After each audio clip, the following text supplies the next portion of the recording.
नमस्कार प्रिय विद्यार्थियों, मैं प्रतिभा शुक्ला आपके लिए एक नया विषय हिंदी व्याकरण के अंतर्गत लेकर आई हूँ। विद्यार्थियों, मैं अब आपको व्याकरण के अंतर्गत वाक्य विचार पाठ को पढ़ाने जा रही हूँ। विद्यार्थियों, हिंदी व्याकरण के 3 भाग माने गए हैं: वर्ण, शब्द और वाक्य। इनके द्वारा व्याकरण का अध्ययन किया जाता है। वाक्य का निर्माण वर्ण शब्दों के सार्थक और व्यवस्थित मेल से होता है। तो आइए आज हम इस विषय की विस्तृत चर्चा करते हैं। सबसे पहले मैं आपको वाक्य की परिभाषा से अवगत करा दूं। विद्यार्थियों, शब्दों का वह सार्थक समूह हो जिससे वक्ता को पूरी बात समझ में आ जाए, उसे वाक्य कहा जाता है। दूसरे शब्दों में हम इस प्रकार भी कह सकते हैं कि सार्थक शब्दों का व्यवस्थित समूह जिससे अपेक्षित अर्थ प्रकट हो, वाक्य कहलाता है। उदाहरण के लिए, शीला रमेश की बहन है। इस वाक्य में सभी पद सार्थक हैं और एक व्यवस्थित क्रम में उपस्थित हैं, इसलिए इस वाक्य से हमें अपेक्षित अर्थ की प्राप्ति हो रही है। बच्चों, अब मैं आपको वाक्य के अंग के विषय में जानकारी प्रदान करने जा रही हूँ। बच्चों, वाक्य के 2 अंग होते हैं। पहला उद्देश्य और दूसरा विधेय। आइए उद्देश्य के विषय में मैं आपको समझाती हूँ। उद्देश्य जिसके विषय में कुछ बताया जाता है उसे उद्देश्य कहते हैं। उदाहरण के लिए, गगन खेलता है। दूसरा वाक्य, राम दौड़ता है। इन दोनों वाक्यों में पहले वाक्य में गगन के विषय में बताया जा रहा है और दूसरे वाक्य में राम के विषय में जानकारी दी जा रही है। इसलिए यह दोनों पद या दोनों शब्द उद्देश्य हैं। उद्देश्य के बाद वाक्य का दूसरा अंग विधेय कहलाता है। विधेय वाक्य के उद्देश्य के बारे में जो कुछ भी जानकारी दी जाए उसे हम विधेय कहते हैं। पूर्व में मैंने आपको उदाहरण बताए थे, जैसे गगन खेलता है, राम दौड़ता है। इन वाक्यों में से पहले वाक्य में खेलता है और दूसरे वाक्य में दौड़ता है, ये विधेय कहलाते हैं। ये दोनों ही क्रियाएं कर्ता के संबंध में अर्थात उद्देश्य के संबंध में जानकारी दे रही हैं।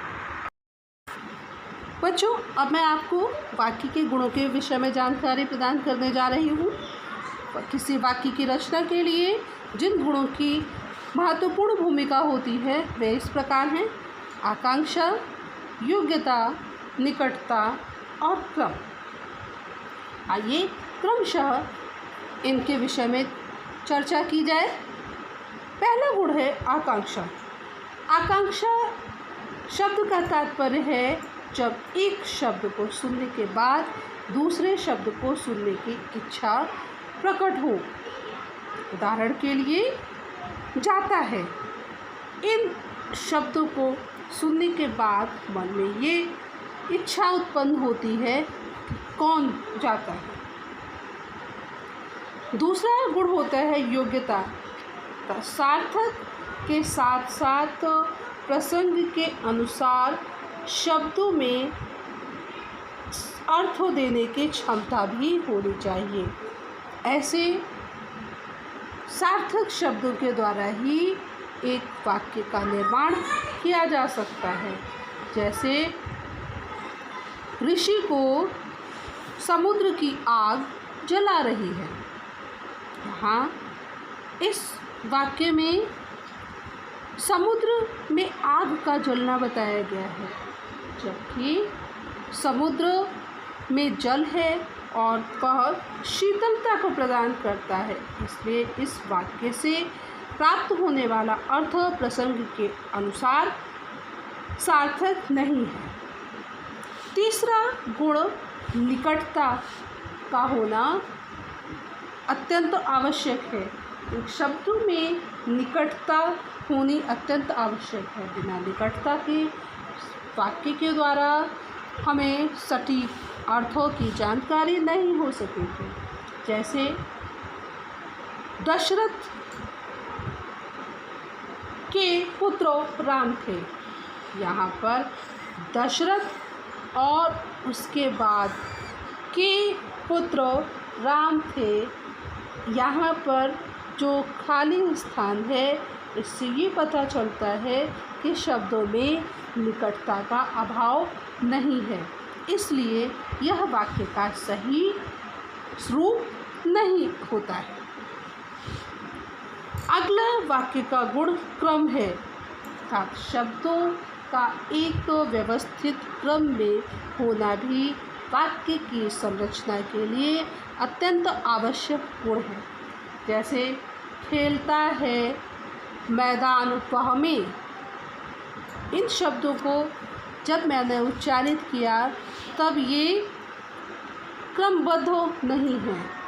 इन सभी शब्दों को एक क्रम में करने के पश्चात एक सही और सार्थक वाक्य बनता है कि वह मैदान में खेलता है।